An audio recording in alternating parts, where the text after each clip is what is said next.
Hello, Lavenders. It's me, Elsie the Little Lavender, and I'm so happy that you have decided to watch another one of my YouTube videos.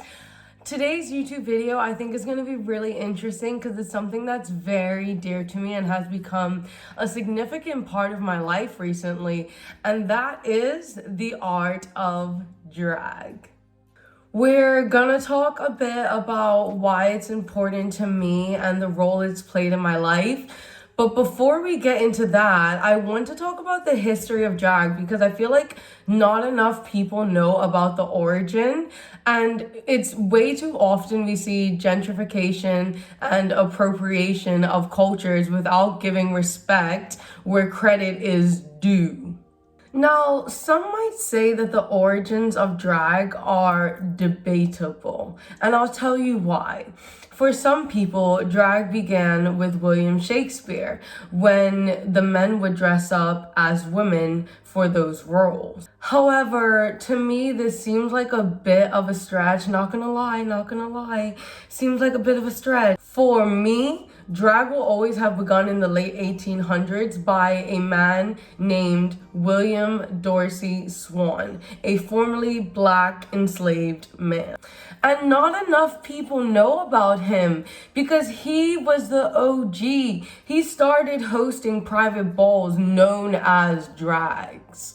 Now, although they were private, it would unfortunately be raided by police in April 1888. On the screen is one of the news articles from the Evening Star, Washington, D.C. But let's rewind a little bit, shall we? After the Civil War, which ended in 1865, female impersonators began to flourish in the vaudeville scene. And let's not forget the minstrel. But why were they flourishing? Well, of course, it's because those who performed blackface were amongst the highest paying minstrels at the time. As you can see, there has always been a discrepancy in society between what is deemed acceptable and the correlation to the color of your skin. Why is it that mocking black people, performing blackface, was deemed acceptable? But on the other hand, William Swan was arrested in 1895, was told by the judge that his home had become a hell of iniquity. He also went on to say that he wished he could impose a 10-year sentence on Swan. Swan did end up only serving 10 months in jail, but if the judge could have given him more, he most certainly would have, and he made that very clear. But did he stop there? Did the judge stop there? Take a lucky guess. No, he did not.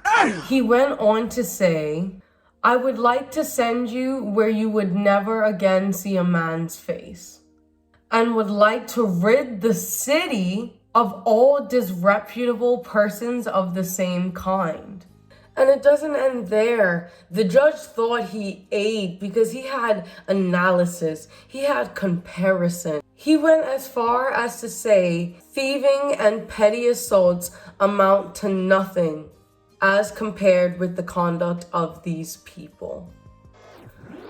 Ooh, child. Anyway, because at the same time, y'all got white men dressing up in blackface, and it's kiki so funny, but y'all are bothered Panini Iron Press by black men dressing up in some pantyhose and corsets in private. How you hate it from outside the club because you can't even get in. You know, if I'm being real, it does sometimes break my heart to think about the atrocities that black people have faced and the way that it still unfolds in today's day and age. These events may be historical, but they are still current news because they are still impacting the lives of black people across the globe. Let's look at RuPaul's Drag Race, one of the most famous drag shows known to everyone. And as Mary Marcel explains, just as RuPaul's blonde wig against her brown skin reconfigures whiteness as glamour available to all races, and her white afro against her brown skin reconstructs African American hair and skin as glamour that others should emulate. Race has sometimes become a theme of both homage and parody by contestants. Although Black people have been at the forefront of queerness, we are still underappreciated, undercredited, and underrecognized. And as this quote from Marcel explains, the beauty of a Black person will always be considered in its proximity to whiteness. Now, another thing that's very prevalent in drag culture are this concept of houses. However, do you know where houses were created and the history behind this, or are you just a part of one? So let's get into the creation of houses. In 1962, Marcel Christian organized the first exclusively Black ball for Black queens. Ultimately, the organization of exclusive Black balls led to the creation of drag houses, as we know them today.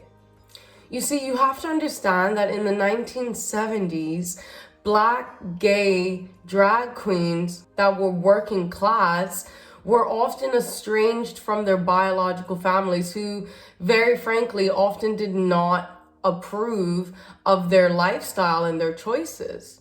And so this left them feeling displaced in the world, especially with the prevalence of things like gang culture in the community. This led them to seek comfort amongst themselves and create their own houses, their own family, to have a support network in place. Black culture has been commodified and appropriated by non-Black communities, but it's time we actually tackle this issue and someone calls people out on this. AAVE is also known as Ebonics. The problem with non-Black communities using Ebonics is that they don't have to face the racism that comes along with using Ebonics when it's coming from a Black person.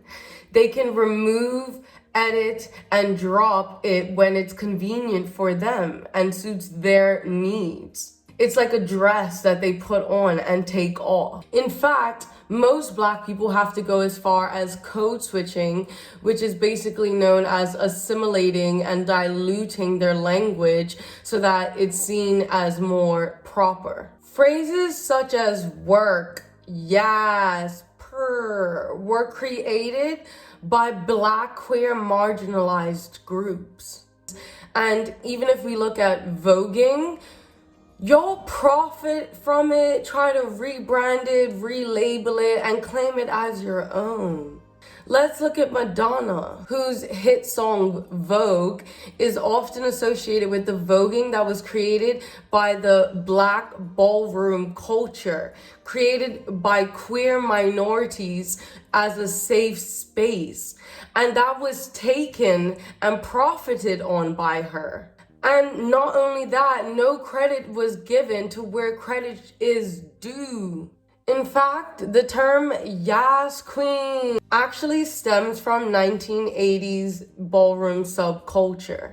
Created by who? Tell 'em. Black queens. And to make the problem even worse, a lot of you have not done your research on drag and understood the history of it and appreciated the struggle that went behind it.